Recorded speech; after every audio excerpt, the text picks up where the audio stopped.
Well, we're on the home stretch. Here's the car. Got everything done. Now all we have to do is get this entire exhaust back in up here, and we will have got a ton of work done on this car. So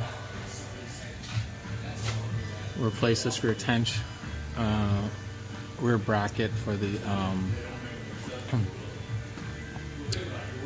I'm sorry, I'm having a brain cramp, I can't think it. Worked on this rear differential, serviced it. Replaced this flex disc. Added brake sensors, struts. It had an exhaust leak, so we're putting the exhaust on with these new sealers.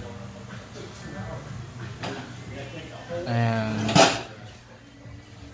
and we put the short shift kit in, which you can't. If you look up there, that's where the shifter comes down. So we put in a new short shift kit, new throwout bearing. So hopefully we're going to be done soon. It's been a long day.